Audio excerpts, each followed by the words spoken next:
First, they try and cancel you. They can't call me stupid, and they can't call me unsuccessful, and they can't call me the things they want to call me. So instead, they have to say I'm a bad person. Then they put you in jail. If you ever have anything, people are going to come and try and take it, which is why they put me in jail in the first place. I have influence, and they want to take it off me. And if that doesn't work, they kill you. Everything comes to an end one day, unless you die. And if you die, then it doesn't matter anymore. Andrew Tate, welcome to the Jack Neal podcast. Why are you still alive? Well, good to meet you, Jack. First, to shake hands, thank you. It's a nice morning, having breakfast, nicotine and caffeine. Well, I'm still alive, I think, because I don't think that I'm as high profile as I previously was. Before, when I was saying those things that they were going to come for me, I was worried they were going to skip stage 2. But they're now very invested in the second stage. They're trying very hard to put me in jail. I was in jail. I'm out. I think as it stands, I currently have 8 ongoing criminal cases, which is, yeah. Did they make more money in stage 2? Well, when you analyze these things, it's quite interesting. If you look at, let's say, the British government, they can take a prosecutor who makes 30, 40,000 a year. They can type loads of pieces of paper. They can mess with somebody who's wealthy, who's going to hire a £1 million a month legal team. And of course, out of that £1 million a month, 50% is tax.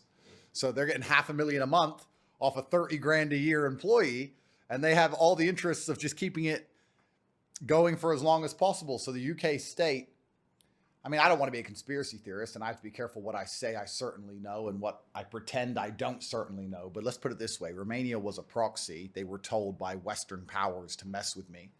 And then, even though we discuss the matrix and we talk about how things are set up, what effectively happens is if a Western government says there's a guy in your country you want him dealt with, a prosecutor will investigate that guy. They'll put together a case. It'll go to court. That's what's happened. It looks like the judiciary is semi-fair here, and it's slowly being thrown away little by little. And I'm winning because I've done nothing wrong. So now the UK state's like, we can't trust those darn Romanians. We'll do it. So now they've raised a bunch of charges against me, and they're trying to. I said it on Raheem. I did one of his podcasts about 6-7 months ago. I said, I believe the UK is going to come for me next. I literally said the words, and within a month. I don't know if I'm speaking things into reality, or I could just see the future. I'm not sure which one it is. But now the UK state's trying to say I avoided tax and money laundering and blah, blah, blah. So we'll see how it all goes. What are your 3 favorite countries and least 3 favorite countries? It's difficult to answer because it's favorite for what? Because there's good and bad of everywhere. You know, because I would say Romania. Okay, well, Romania is one of my favorite countries for a lot of reasons. It's highly religious. It's very safe. There's beautiful nature. There's lots to do. You can walk around. I walk around wearing a $1 million watch, driving a $3 million car. Nobody messes with me. It's perfectly safe. Girls walk alone at night. It's all great. But then the legal system's a nightmare. I can tell you from personal experience, right? So there's good and bad for each place. So it's like, which country has my favorite legal system? Which country has the best nature? Which country is best to visit? Because sometimes visiting a country is different than living in a country. They're all very different things. And what you'll often find, the true red pill of it all, is that there's no light without dark. So all of the things you love about a country quite often come from all of the negative things about a country. So I just described Romania, the fact it's safe to walk alone at night, and any of you or any woman can walk alone at night and it's perfectly safe. That is true. The reason for that is because the legal system's a mess. Because if they catch you doing anything, you're going to jail and you're stuck there and you're not getting out. And it doesn't matter. You know, like I can tell you endless examples. If you go to America, cars get broken into, cars get stolen. Here, cars don't get stolen. In fact, there was a couple car thefts once. It was big on the news. That's how big of a deal it was. There was a couple car thefts on this particular street. The police set up an undercover agent, and they saw someone walking up and down the street, and a guy who was looking in a car window got picked up. Now, in America, you can't arrest someone and put someone in jail for looking in a car window. Here, they can go, there were some car thefts last month. He looked in the window. Meh, close enough, year. And they put him in jail for a year without trial. So it's like, yeah, it's safe. It's a good country till it happens to you. That's right. So it's like, which side of it are you on? When you're walking along with your family, you're looking around going, it's so fantastic here. It's so safe. When you're in jail, you're like, this is not fair. Yeah. So it's the same in Japan. Japan has a 99% conviction rate. That's because if you go to court in Japan, you're going to jail. Did you do it? Who cares? Society's safe. So it's like, do you want what's best for the ant or do you want what's best for the ant farm? They're different things. if you're an ant who's been sent to die for the ant farm, you're unhappy. But if you're one of the ants in the ant farm who wasn't sent to die, but the ant farm's safer, you are happy. There's no perfect place. I mean, you look at America and England. Okay, yeah, you haven't got to fear the law as much, but now you have to fear the criminals because they get bail and they walk away, you know, or they get out on some human rights crap, or they only do 2 years or whatever. In fact, the worst country for that is actually America because you have to fear the criminals and the law. They'll fuck you over some financial crimes and they'll let murderers walk. The whole thing's a joke. In England, you don't have to fear the law very much. You only have to fear the criminals, but London's out of control. In Romania, there's no criminals, but the real mafia are the government. You don't want to mess with them here. It's hard for me to say what my favorite country is. Everything, like Romania Is the US or UK in your bottom three? Well, I feel betrayed by them. They've betrayed me because they're run by Globo Homo. Like, if I was gay and I was this famous, I'd be standing next to the leaders of the country. And I would be basically above the law and untouchable and celebrated as the beacon of Western civilization. But because I'm not gay, because I go against their agendas, they're trying to put me in jail and they've betrayed me, which makes me feel kind of homeless. I mean, it's kind of sad to think that your host nations have betrayed you. If I was Azerbaijani and I was this famous, I'd be one of the most respected men in Azerbaijan. I'd be having lunch in the presidential palace with the president of Azerbaijan. Everything would be fine. My nations should be happy for what I'm doing. What am I doing? I'm teaching young men how to make money. I'm inspiring young men to work hard and go to the gym. I'm inspiring young men to stick up for what they believe is right. I should be celebrated as a cultural phenomenon. Instead, I'm attacked. So yeah, I've been betrayed by them, and it makes me feel quite sad because I am patriotic and I do love both nations. But what can you do when they're run by a homosexual mafia who are mad at anybody who doesn't want to shove his dick off? What can you do about it? Have you considered starting your own country? Tristan kind of looked into it. Difficult thing with the country is, though, you need a military to defend it. I mean, let's The war room? Well, yeah, I mean, if we'd all go down in a blaze of glory. We do our best. You get a country, you get an island, you set it up, and then you just get invaded and taken to jail somewhere by whoever. You know, it's quite difficult to do. I'd like to think that America can fix itself, or that one Western country will come back to some degree of sanity. I'd like to really believe that, but we're going to have to see how it all goes. This is kind of out there. Do you wear sunglasses in certain interviews so people's energy can't get into your soul? You know what? That's a good question. Let me take them off. I do have bad eyes. That is true. So if the lights in my eyes for too long, I start to squint. I don't want to look squinty. Yeah. That was how it started. But then now I wear them so often. Yeah, I do like the idea of people not being able to penetrate my soul via my eyes. And I also like the idea of looking out the corner of my eyes. I do that a lot. I wear really dark sunglasses and then I look at other people in the room. Interesting.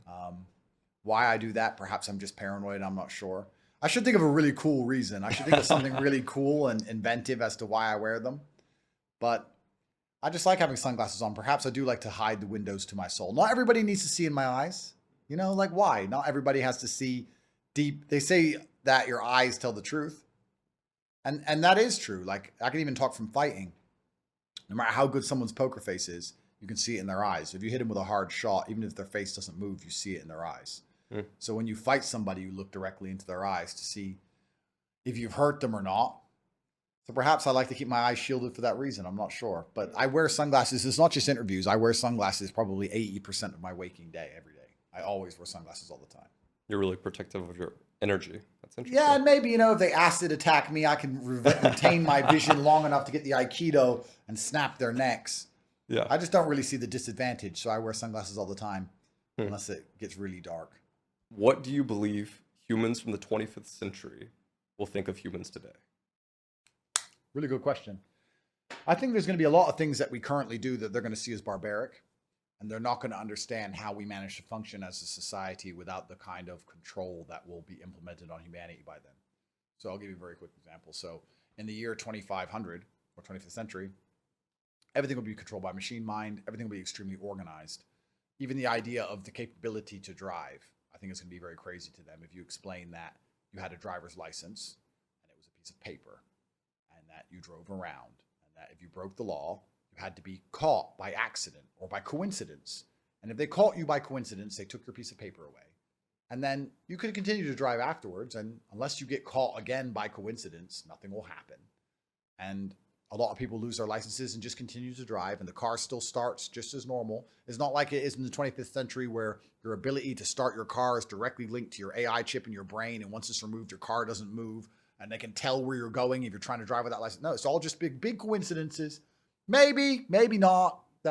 All the different pieces of paper are different in all the different countries. And if you change country, none of the laws apply anymore. And that, in fact, your ban doesn't apply anymore. Cars crashed. It's going to be amazing to them. So every time you got in your car, you took the risk that someone just crashed and killed you. And they'd be like, well, how did they stop cars crashing? Oh, we had white lines and a light when it was red, when it was green, and there was a white line. What if they drove across the white line? Yeah, then you die. And well, how did they stop crazy people driving? We didn't. How did you stop drunk people driving? We didn't. How did you stop tired people driving? We didn't. Drove and kind of luck, I guess. I mean, murder might be gone by then. So you just go out, someone might murder you.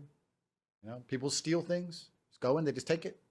How do you stop them stealing it? Well, you really can't. You have to call the police and have to try and catch them after. And everything will seem so archaic. Yeah. So like, that's so unorganized. They're going to think, why didn't everyone just break the rules all the time? That's what they're going to think. They're thinking, why did anyone listen to anything? How did they even enforce anything? Now everything's enforced in advance or enforced instantly. Back then, there had to be a whole big investigation. And that's how I think they're going to view us. They're going to view it as just, how did anything get done? I view the world that way now. The reason I'm saying that is because I already view the world that way. When they talk about raising the taxes in the 1400s, I'm like, who the fuck collected or paid tax in 1400? Like, how did you make someone submit tax?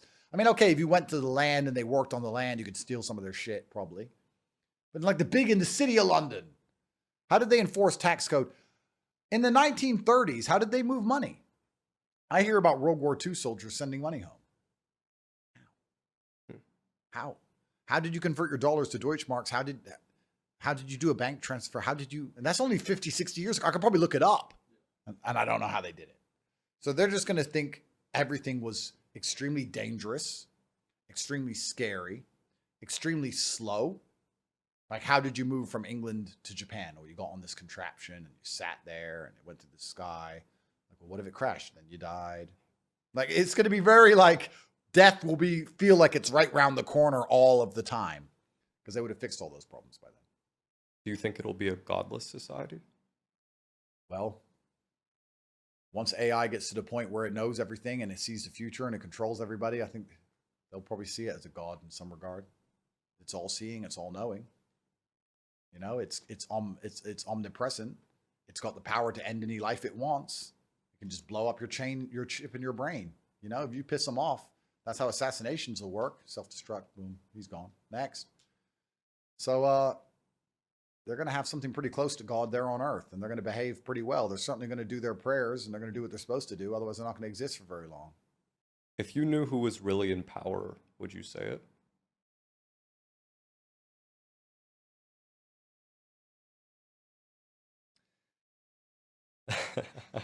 Okay. If you were on death row, what's the last thing you'd say to the world? Again, depends on the scenario. Depends. I think by that point, there's no point pleading your innocence. I guess if you were going to die tomorrow, what's the last thing you'd say to the world? I'd like to be remembered as the person who always made the brave choice. And I would hate for my situation, whatever I'm in, to discourage people from being brave. I would make it clear that bravery probably got me in the mess I was in, but there is no world without bravery, and that death is coming for us all. And that if you try and avoid the fight and avoid being brave, hoping to save yourself and save your skin, you only buy more time. And you buy time in a world that you don't possibly want to live in. And the world and history has taught us that even if you're a coward, even if you agree with the system, even if you do what the Matrix wants, even if you avoid the fight, you still get shot. You just get shot later. So what's the point in getting shot later as a coward when you can get shot first as a man? And I would just try and make it very clear to the world to never be discouraged from making the brave choice and doing what they believe is right, because the consequences for that are worth paying, even if they're death. They're worth paying because you'll be remembered as a hero, and we're all going to die in the end. Why would you want to die as an insignificant coward when you could die a little bit earlier and be remembered for eternity as a hero who did the right thing?